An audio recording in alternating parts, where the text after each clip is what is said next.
Welcome to Maple Popcorn Podcast. In today's episode, we embark on a journey with Canadian actor and director Mark O'Brien, known for his versatile contributions to film and television. Mark has received recognition for his roles as Des Coatney in Republic of Doyle and Tom Rendon in Halt and Catch Fire, showcasing his depth and range as a performer. Mark's career milestone includes winning the Canadian Screen Award for Best Actor for his compelling portrayal of Terry Sawchuk in the biographical drama Goalie, a testament to his dedication to storytelling. Beyond acting, Mark has ventured into writing and directing, notably with his film The Righteous, which earned accolades for its screenplay at prestigious festivals like Fantasia International Film Festival and the Grimmfest. With a passion for both sides of the camera, Mark O'Brien continues to captivate audiences with his performances and visionary storytelling. Join us as we uncover his creative journey and explore the artistry behind his cinematic ventures. Now let's dive into our conversation with Mark O'Brien and discover the magic behind the movies. So Mark, thank you for joining us today on Maple Popcorn. Thank you so much. Good to be here. I'll start with asking you sort of a basic question, but what is it about storytelling and filmmaking and making movies that has always intrigued you? Wow. I think it's wanting to know what's going to happen next. I mean, that's why anyone sits around and tells a story. You're like, what's going to happen in this story? And if it doesn't go anywhere, you quickly get bored and you're like, why are they telling me this? And I always liken filmmaking to telling a joke where it has to be succinct and you trust that the person telling the joke is going to give you a punchline. You're going to get something from it. And that's what's great about filmmaking is that everybody's going to get something differently from it. When I made my first film as a director, I got asked a lot, like, what do you want people to take away? And I was like, I want everyone to take away something differently because every person is unique and everyone responds to every story in a different way. And that's what's so great about it. And that's why I love films that leave some room for the audience to interpret or leave some room for the audience to do some work to make their imagination active. And for me, I can't live without film because my imagination's always active in that way. And it always inspires you in a new way. And it makes you want to go out and do it. And then I want to make people feel the way I felt when I started watching movies or when I watch movies and when I watch them again and the rewatchability and how powerful that is when you're like, oh my God, I got something from, the conversation. And I watched it again 20 years later and I got something else from it. So for me, it's always that wanting to know of what's going to happen next in the story and then how that's going to impact me. You said you can't live without film, so where did that desire for loving movies and stem from? Was there a movie that instilled that desire to be a part of the industry and make movies? Yeah, as an actor, it was Primal Fear, the movie with Edward Norton and Richard Gere, directed by Gregory Hoblit. I was 1996. I was 12 years old, and I just never saw a performance like that before from Edward Norton, and that really made me want to act. I don't know why. It's acting's such a funny thing anyway because you're just not being you. Even if it is kind of you, you're still responding to yourself in a situation you've never been in. So, but that really inspired me a lot. And I think then starting watching, because I liked Edward Norton so much, like watching Fight Club and Fincher movies and 90s just had such great, and people always say, what's your favorite year for movies? I'm like 40s, 70s, and 90s. And 90s, especially because I grew up in it.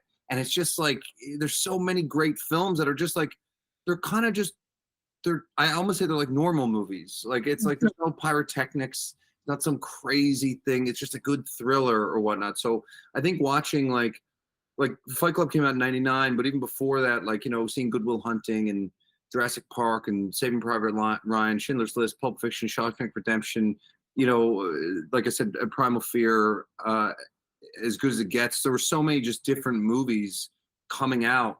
And then 2000, 2001, and 2002 is Minority Report and 25th Hour and Punch Drunk Love and Magnolia. Like all these movies were these are masterpieces all around the time I was turning 15, 16, 17, 18. So it was just around me so much that I couldn't get enough of it. So those movies and many more inspired me. But I watch every movie. I watch 2 movies a day. So I'm constantly inundated with it and never exhausted by it. That's amazing, and that's very, very true that they don't make the movies like now the way they used to. Like '90s is still, I think, one of the best era for movies. Absolutely. Yeah, absolutely. It's unbelievable. There's so many. Yeah. I heard you even made movies with your friends when you were teenagers. That's when you started little home movies. Oh yeah. So we didn't. One of my friends, Chris, his parents had a. Well, no, actually, my friend Jeff, his parents had a camcorder with the viewfinder, which was a big deal back then. So we were like, oh my god, like, we can make movies. And my other friend Chris, he had editing software because no one had this in like 1999 and 2000. Like it was very rare. But his dad used to do video work, so they had this very rudimentary program. And I would be like, man, can I come over on the weekend just to edit movies? I don't even know how much Chris wanted to, but he humored me, and we made movie after movie after movie. And then at school, during school, we would at lunchtime we would invite people. Like we'd stand outside the classroom and say, hey, we're showing a movie in here, and our friends would be like, all right, like we don't know what we're gonna see, and it was always like slapstick kind of comedy, but that's what we did. And then we came up with new editing techniques and tricks and camera tricks, and that's where I learned everything. I mean, that was the foundation. I was just doing it. I was doing it the same. Like I'm talking to you right now. I just came off set of a film, and what we're doing on that set is the same thing I was doing with my buddies. It's what's the scene about? How should we shoot it? It's still the same. So those years were me and my buddy still text about them because of how fun they were. It's really, As- That's it's just it just comes across as this pure joy that you how much you love movies just from the very beginning when you started back in the day. What do you think has been instrumental though in shaping your perspective as a filmmaker and actor? I think it's working with the different types of people, working on different material, and I think it's tough in this business. This is not an easy business. It's hard to get a job. It's hard to keep getting jobs. It's hard to make money, and it's hard to, above all that, to remain true to your integrity as an artist because there's things that people tell you to do, or things tell you not to do those certain things, and you have to listen to yourself. And sometimes I think one of the tropes we can all fall into as artists is trying to do it the way someone else did it. But guess what? The way they did it is not the way anyone else did it, and the way that other person did it is not the way. No one does it the same way.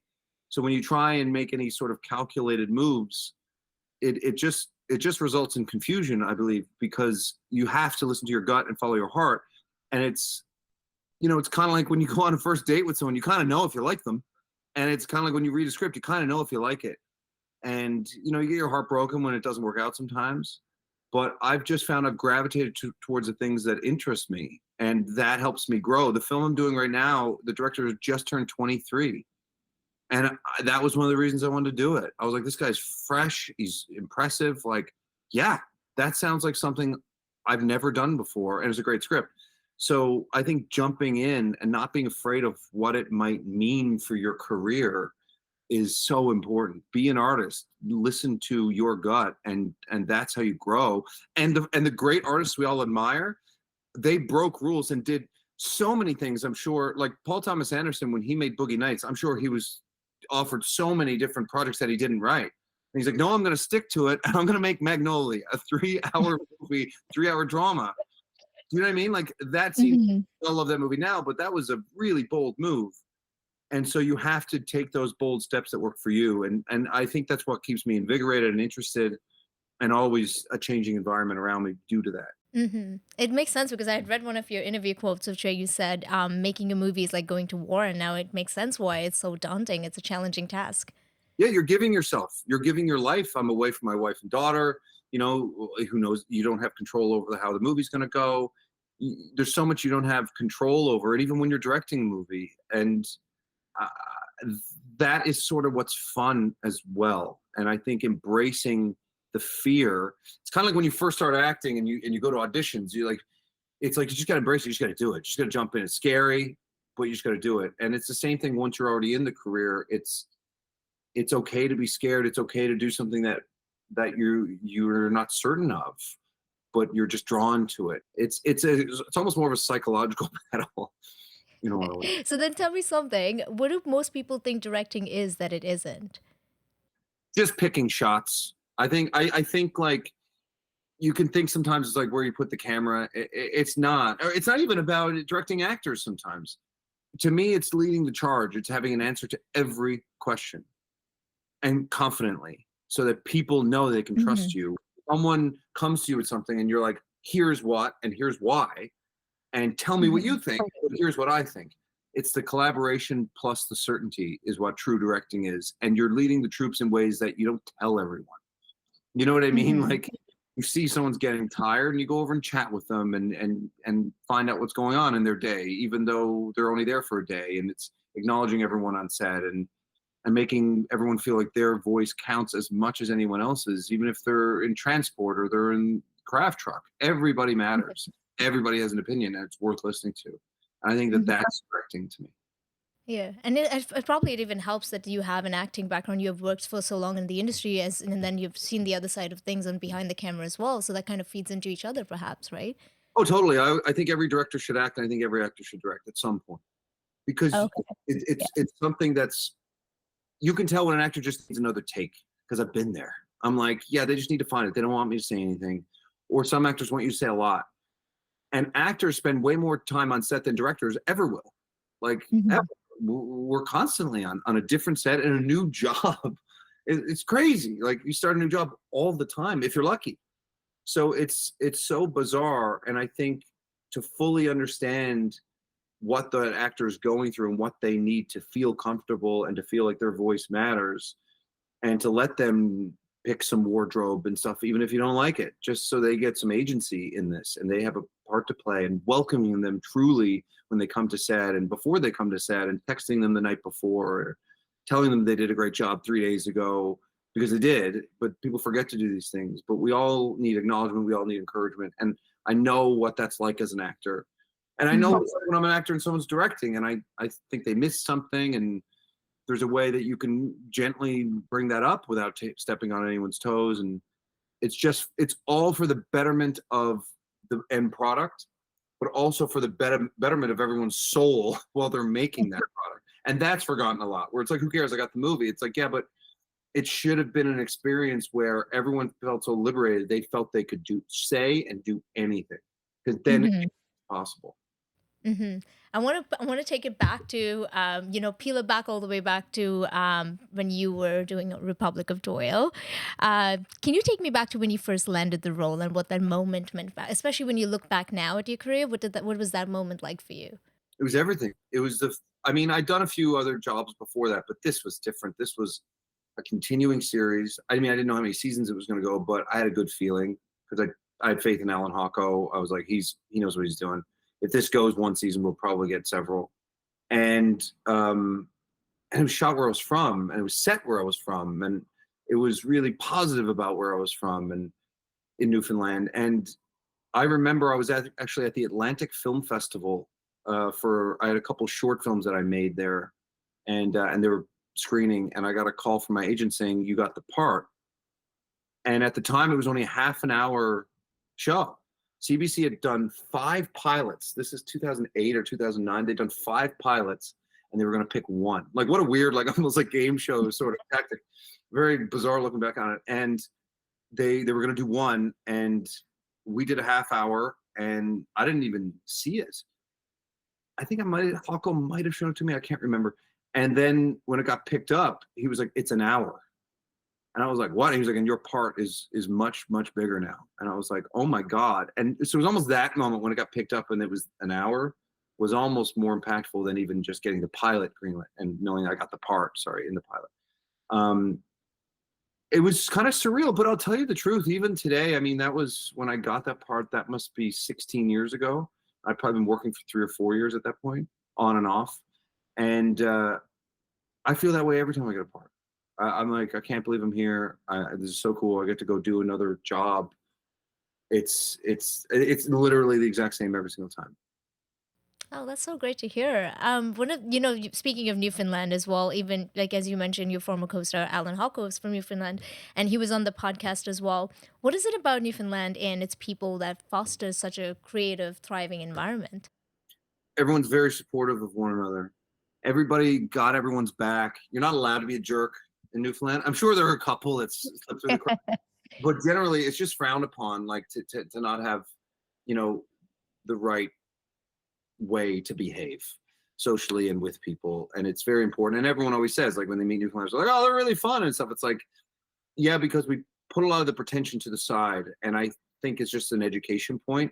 Doesn't mean we're perfect, and it doesn't mean we're all the same, but it is an education point in Newfoundland. And I think when you can let that go, because every time, like, we all get into situations where we feel defensive or we feel insecure or whatnot. Hmm. I never really felt like that much growing up in Newfoundland. And I think when that goes away, then the liberation of creativity is opened up a bit more because you don't feel judged. You don't feel like you'd be an outsider or anything. Like I started acting. I have three older sisters, and so we're all very close. But I was a little bit of a loner in the family to a degree, just because I was the youngest and I was the boy. But when I told my parents, like, I think I'm gonna keep acting, they were just like, great. There was no like, how are you gonna make money? How are you gonna do that? I got an English degree at the same time while I was doing it, but that's not exactly something to fall back on. So it was just so supportive, and the arts community in St. John's is the reason why I'm able to have a professional career, because of the constant support and encouragement that not only I got, so many people got, including Alan Hawko, like even before he went to National Theatre School. Like it's a rare place in so many ways, and I owe my entire career to it. That's really nice to hear. He had the same things to say, the best things to say about Newfoundland and the community there. I want to talk to you a little bit about your acting credits. When I look at your career resume, you have Perry Mason, 61st Street, Ready or Not, which I also loved, by the way. Each character is so distinct. How do you decide which roles to pursue? Like, what draws you to a character? Do you think about when you look at the script or you do look at the character? Is there something specific that, or sort of like a checkbox, maybe? You know what? That's a great question. I think it's an instinctual thing, like I was saying earlier, a little bit, but there also are. I don't like to repeat myself, and I kind of pride myself on it. I've had a career that has been pretty diverse in a lot of different kind of roles, and it's kind of what I always wanted. I always looked up to Philip Seymour Hoffman and Christian Bale and Montgomery Clift and these kinds of actors who they were never one thing. Like Mhm. they're always sort of slightly different, and it's still you up there. You can't completely. You're never going to completely be a different person. I have so many friends who saw, City on a Hill, and I played Yeah. this Boston kind of gangster, and everyone's like, oh, a lot of people told me anyway. They're like, oh, it's so different. I was like, well, no, there's a part of me in there, obviously. So I like finding something that's not me, but there's a core of me in there, and it's something I haven't done. So it's like I've never done that, but there's a part of me in that thing, but it's not me, because that's acting. That's when you're doing something that's like I'm totally creating, but there's a kernel of truth in there. I always like to find the vulnerability in a character, because no one is invulnerable. Like Hmm. we all have our moments, and those moments are what's interesting when you see someone of power or see someone in control lose control. And that's what I kind of do like to find that now that we're talking about it. I like to find where is the crack in this person, because there's a crack somewhere, because there's a crack in all of us. And does it come out as anger? Does it come out as aggression? Does it come out as sadness or mournfulness? Like where is it, and where do you pick your spot in the movie? Like you watch the movie. Did you ever see the movie Captain Phillips with Tom? Hmm. Great movie. Yes. Billy Ray wrote that. It's a fantastic movie. And at the end of the movie, he kind of has this panic attack while he's being checked out by this real life nurse. I would assume she is, or doctor. I'm not sure, but it was a real like medical person who's doing it. And he breaks down, and the whole movie before that, he's relatively in control. So it's picking your spots, and I think that's fun to me. Oh, but you were, I mean, as you were saying that, and I realized I was thinking in my head, I was running through all your roles, and I was just thinking that you're one of the few actors, perhaps, that has not been able to, who's not pigeonholed himself the whole time. Like, you've not been able to put yourself in a box, which is a really great thing, and to be able to afford to play different kinds of roles and then let yourself lose yourself in those roles and sink yourself. So that is really, yeah.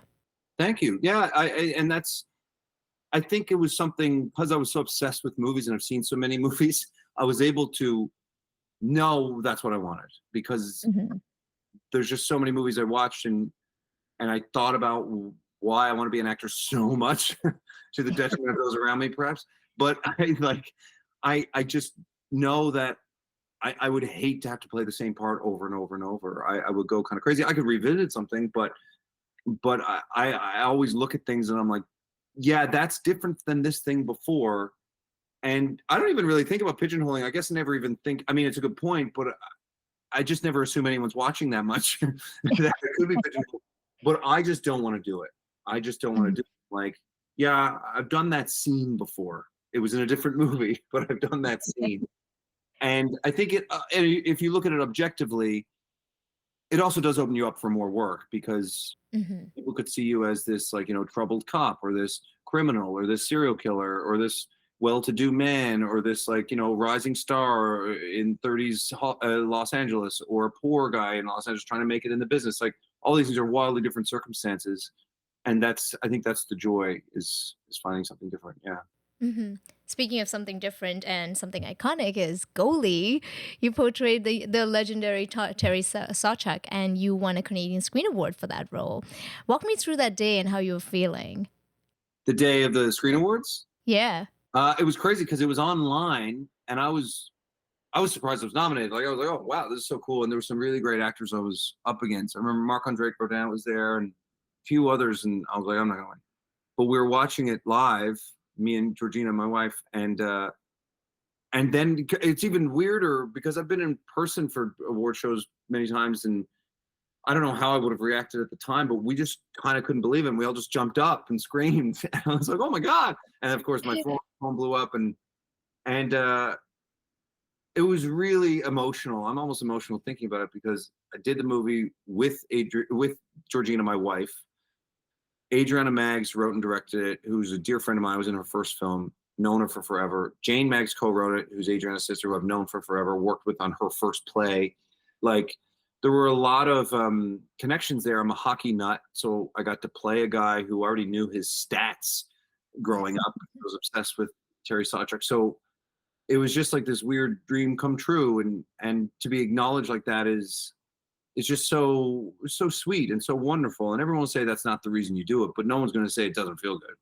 It felt wonderful, and I just I was kind of at a loss. I just, my mother-in-law came and took care of our 4-month-old who was there with us. My wife was breastfeeding the whole time. Like, it was really magical and the extreme of every emotion. But what a treat. I was just so pleased. Mhm. If you're craving more Canadian film inspiration, head over to telfilm.ca/see-it-all, where you can explore a wealth of film collections available on your favorite streaming platforms. From iconic classics to exciting new releases, there's something for everyone right at your fingertips. If you're loving the insights from our esteemed guests, be sure to subscribe to the Maple Popcorn Podcast on your preferred platform, and don't forget to leave us a review. When it comes to, bringing an iconic figure to life on screen, some actors prefer to go method, some prefer to just view it separately as just a character. What is your approach? I'll tell you the weirdest thing. Anytime I go do something, I'll read the script many, many times, and then it just sits in your head. I need to step away, and I'll go play hockey, or I'll go work out, or I'll go cook dinner, or I'll go play with my daughter, whatever it's going to be. And after a certain point, I've been doing this 20 years, it just seeps in. It seeps in little ways, and you have an idea at 2 o'clock in the morning, you have an idea while you're in the shower, you have an idea wherever, and it just starts seeping in more and more. So I like to have all the information ahead of time. But I'll tell you, outside of that, this might sound weird, but I love to know where I'm shooting, where I'm staying. I love to get to where I'm going to shoot at least 3 or 4 days early to get my bearings. So I know where a grocery store is. I know where a Shoppers or a CVS is. I know where anything I might need is, or how the hotel is, where's the gym, so that these are all things that run through our minds when we go to a new city, anyone, even if you're not shooting a movie. So that when I'm on set, I don't have to think about anything else. I'm not like, where am I going to get my food later? Or is the hotel, do they have anything practical? Is longer list of things. I don't actually have a physical list, but it's like, how many things can I erase from what I'm going to think about other than what I'm doing? And other than that, when I'm on set, it's making sure I'm having a good time and those around me are having a good time and people feel acknowledged and people want to be there. And as much as I can influence that, I think it's important. When you're the actor, sometimes that drips down through everyone else in every other department. And I think, and also it is important for me, every actor is different, to be able to step in and out after cut and before action, because I'm an actor. My job is to act. It's not to stay as this guy all day. And if it helps me, fine. If you're not harming anyone else, you're not being rude to anyone else. But to me, my job is to act. And if I'm not acting, my job is to be a good presence on set and to make things easier for everyone else around me. I want everyone to enjoy it as much as I do. And maybe it's selfish in the end. Oh. Speaking of which, this is a great segue into, you said you talk about you love acting and but you, as you mentioned, you've done the directing as well. You made your directorial debut with The Righteous in 2021. It was really well received with Film Festival awards and nominations, and then 3 nominations at the Canadian Screen Awards. How did it feel to finally have not just your movie out, but as also to get the recognition from the community, from the people who have seen you act for so long, and then to see your movie as well and to give you that? It honestly meant more to me than anything else that's ever happened in my career. Like I've wanted to make movies, as we were speaking about earlier. Was making movies since I was like 12 years old. So, and all I wanted to do was make a feature film. Every day I worked on it. I write so many scripts and just trying to get it made. And I realized the hardest thing about filmmaking is getting to the stage where you're actually shooting the movie. And yeah, I worked at it for so long. So then when it happened, and I was like, people are gonna hate this. People are gonna think I'm crazy. Like, I think this movie is a bit nuts, but it's what I have to say, and I just care about it. And so when people started to like it, and there were nice reviews, and people actually understood, it's actually a pretty convoluted movie in a lot of ways, and people got it, and everyone was getting something different from it, meant so much to me. And to get, like, recognition. I saw Kate Corbett got nominated for a CSA, which meant a lot to me because she was just so good. I wrote it with her in mind. And so, when those things happen, it means a lot. But it's also like, I'll tell you the truth. Everybody wants their work to be seen. No one's like, I'm just making this for me, and I don't care who sees it. Like, I don't care. Sorry, you're lying. Like, you know what I mean? Like, come on. That's true. That is true. I'm gonna call a spade a spade. Like, I'd love to be like a faux artiste saying I don't really care, but I do care, because that's why I made it. I want to share what I'm thinking with other people. It's not because I want people to see it so that they'll love me. It's because I want to share what I have to say. And clearly, after talking to me for about 20 minutes, you can tell that I like to talk. I like to share what I have to say. So to me, it was just like, oh, people are actually care about it is really cool. And the fact that anyone might get those tingly feelings when I watch like a Michael Mann movie, or I watch like, Meryl Streep act, it's like those tingly feelings. If I can give anyone even the smallest piece of that, I mean, that's the coolest thing in the world, because it's the exchange is going the other way, because movies give me so much. So if I can give any piece of that, is like the most joyful thing in the world. It's like when you cook your kid food, they want to cook something for you. Like they want to give you something because it feels good, because it's going the other way. And so that's what it felt like for me. And I felt, to be honest, too, validated as a filmmaker, because I wanted to do it my whole life. And I was like, what if I suck at it? Like, I don't know. That would be so heartbreaking. But the fact that, and that's when you need support as artists. And I'm a confident person, but yeah, sometimes you need someone to be like, I liked it. And you're like, oh my God, great. Maybe I can keep doing it. And so that validation is what's led me to make my second one, which I'm in post on right now. And I couldn't be happier with it. And I think it's a nice step forward. So we all need that validation sometimes.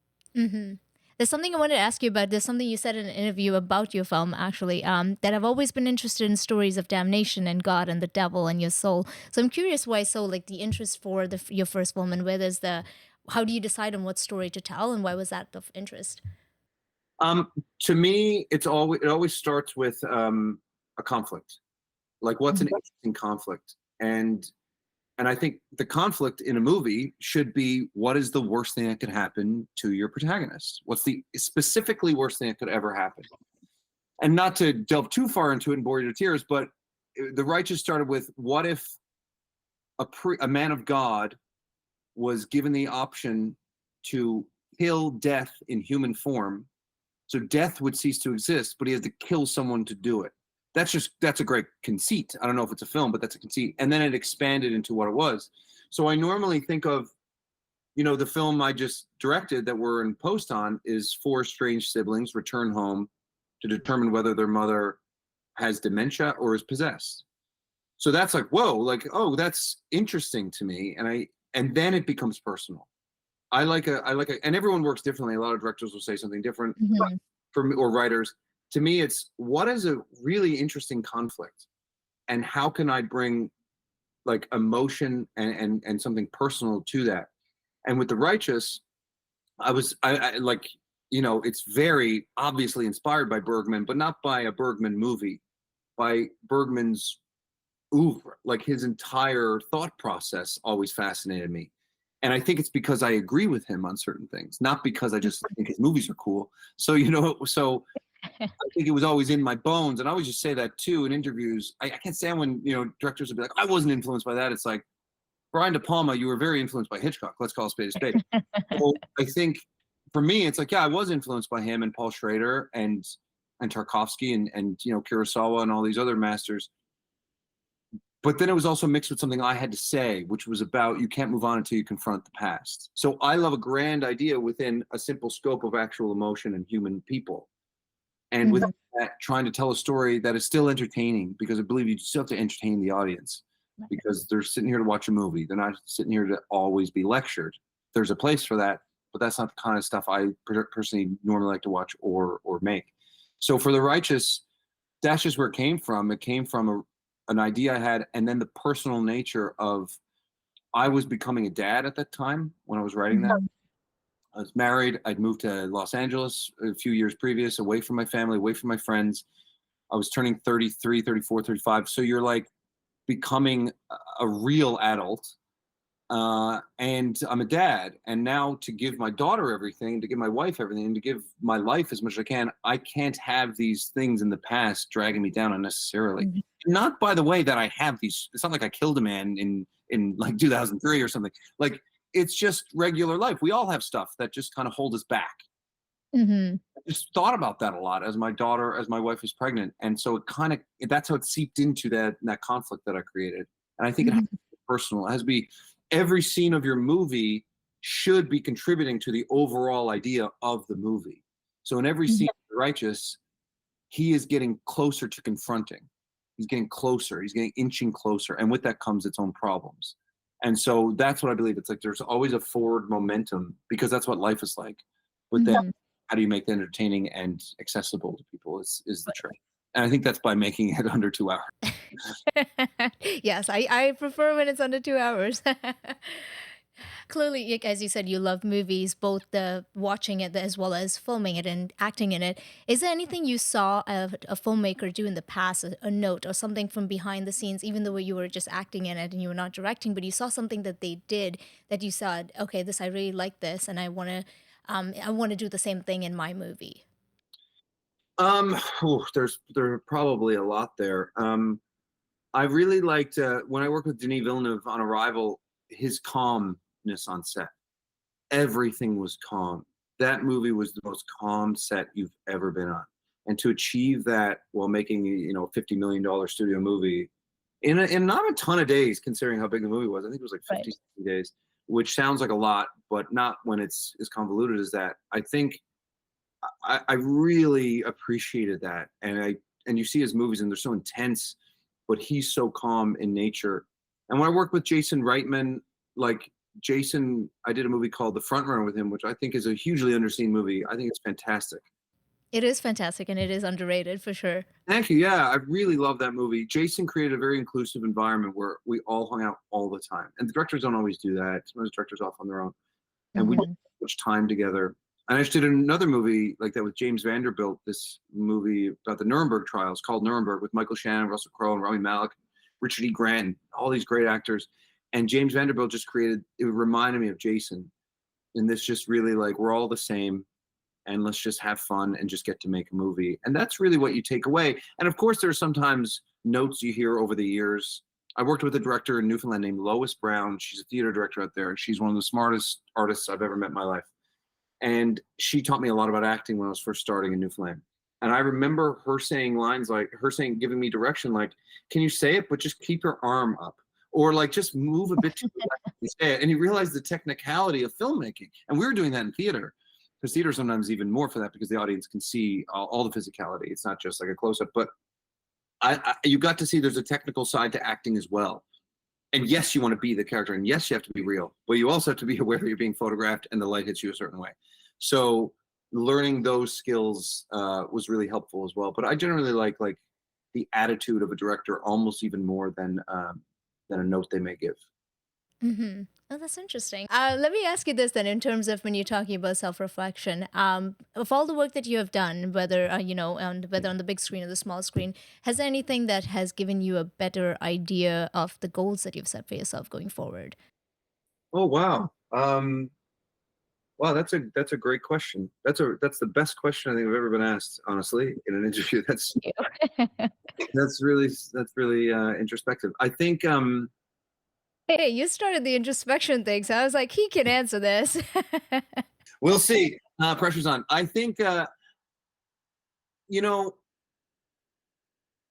I'm going to be really, really honest with you. I know I've said that several times, but when the pandemic happened, it was hard for everybody. So I'm not going to single myself out. Then the strikes happened. It was hard for everybody in the industry again because there wasn't any work in the States and there was less work in Canada. There was less work in Europe. There was less work in Australia because it affects everyone, SAG and WGA. And I'd wanted to make this movie that I've just directed called The Voices of Our Mother. And I was making it with this company, Vortex, who distributed my first film in Canada. And we didn't know when we were going to shoot and whatnot. And it was a tough year. It was a tough year for everyone because possibility shrinked. I still worked, but Hmm. possibility shrinked.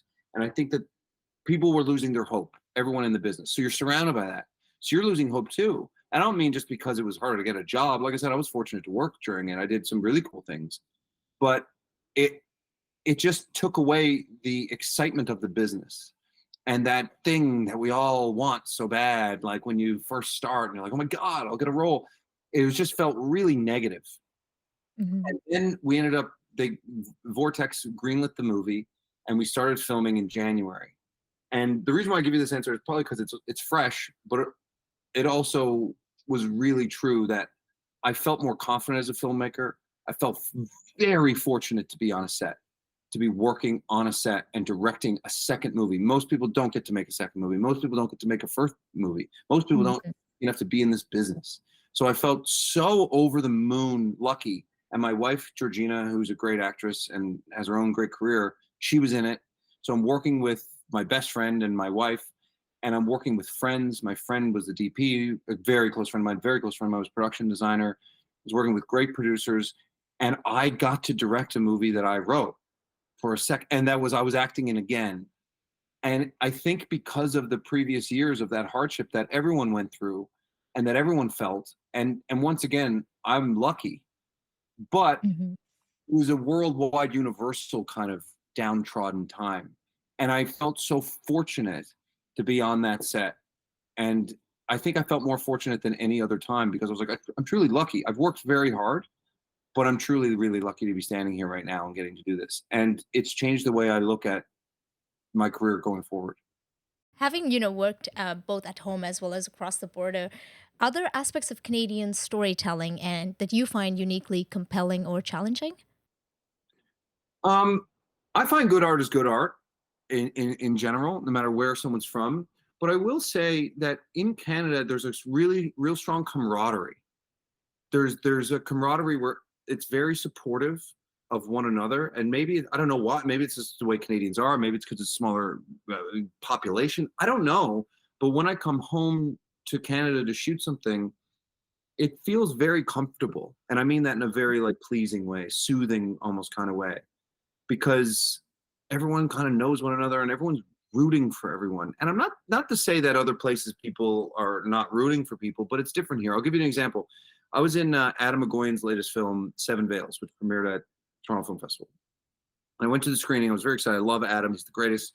Cast is really sweet, and we all got along. And it was awesome.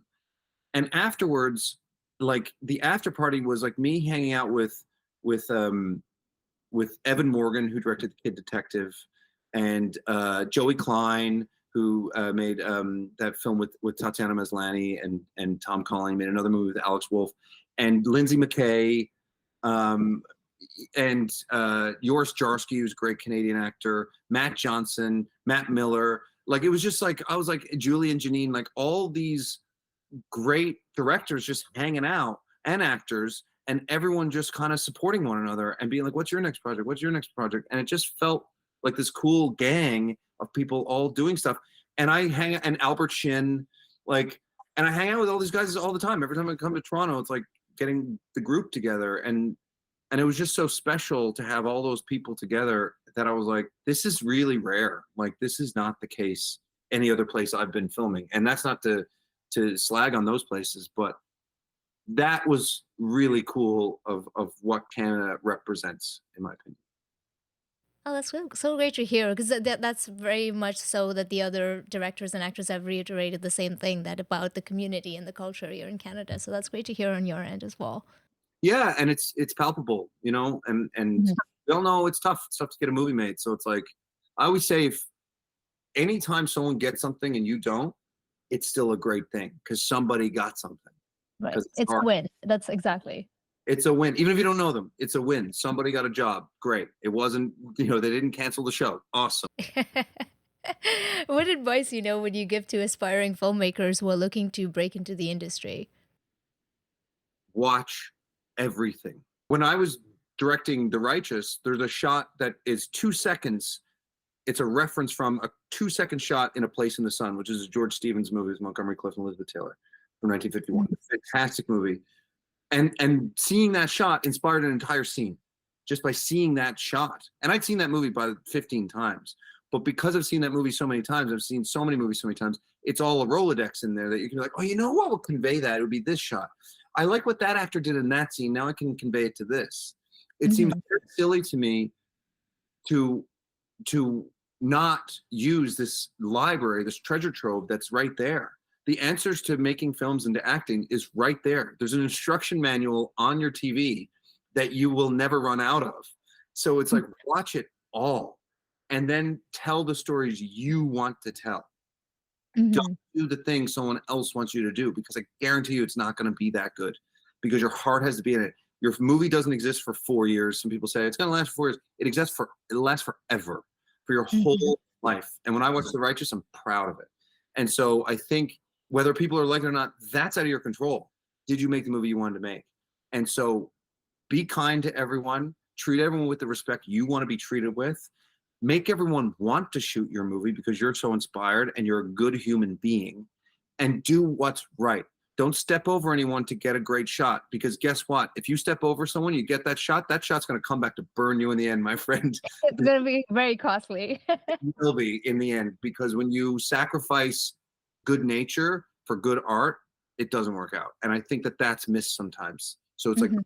people and study and just never stop. Let your passion inform you. And if it doesn't inform you to be a filmmaker, awesome. Now you know that. But Mhm. you know, keep going. You never know when something great's going to happen. You perhaps touched on this already in this question, but I'll probably ask again: is what was the biggest learning curve for you as a first time filmmaker that you learned about yourself as either a filmmaker or as an artist that you're gonna take with you to your next project as a director? That your instinctual reaction will come through, even if you don't get the shots you wanted, or you didn't get the performance you wanted, or you didn't get the lighting you wanted, or what have you. Mhm. That if you have it in you of what you're telling and why you're telling it, then it will come through, even if you didn't have the 100 millimeter lens and the sun went down.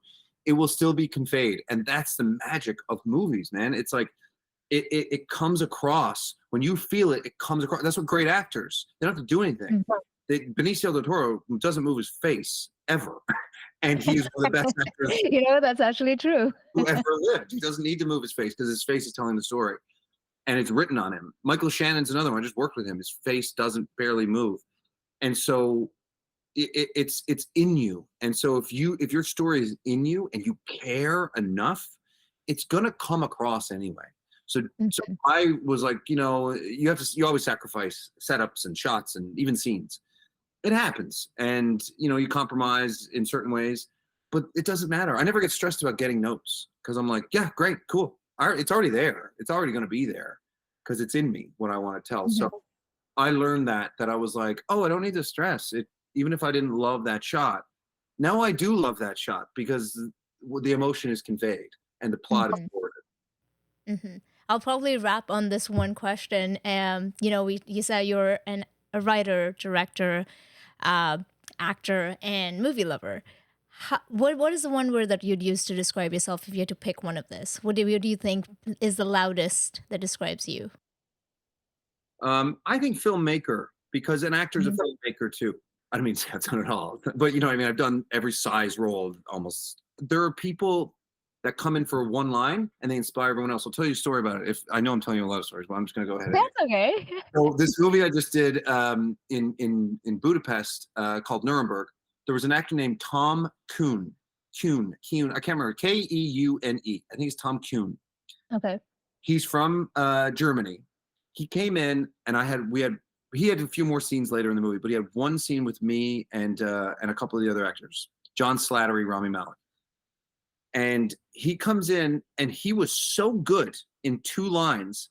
We talked about him for weeks. This guy had no idea. Like, he came in for 2 lines. Weeks we were talking about how strong an actor he was. I found him on Instagram. I wrote him. I said, "We've been talking about you." And he was in the world, he's the sweetest guy in the world. And that shows that, look at the impact he had on us. Look, right now I'm doing a movie. The locations manager is this guy named Martin. We all talk about him all day. He is making this movie. He is making the movie. He is. He's not the main guy making the decisions, but he's inspiring the cast and the crew every day. And it's unquantifiable when someone is great at their job and a good person, what you feel like going in to do the rest of your job. So to me, Mhm. I never really thought about it before, but it's filmmaker because we're all making the movie. And it's like, how can we make this movie great by making ourselves feel good making it? I love that. Yeah, and so it's you're doing it together. So never disparage the role you have or the what department you're in or where you are on the ladder because it's amazing the effect you can have. I love that. Thank you for sharing that. That's a very good response to the question that I just asked because there's so many ways to go about it. But thank you. And thank you so much for joining us on the podcast. I feel like that was a very insightful conversation. Thank you. You too. Great questions. I really enjoyed that. Awesome. Thank you so much and have a lovely day and enjoy shooting. I can't wait to see your next film. Yes, you too. Take care. Take care. Thank you. Bye bye. Bye. We hope you enjoyed today's episode of the Maple Popcorn Podcast. Be sure to subscribe to us on your preferred platform, give us a rating, and leave us a review. The Maple Popcorn Podcast is produced by The Brand is Female and powered by Telefilm Canada. For more Canadian film inspiration, please visit telefilm.ca/see-it-all. I'm your podcast host, Marriska Fernandes, and thank you for joining us today. Don't forget to follow Telefilm Canada and The Brand is Female on all social media platforms.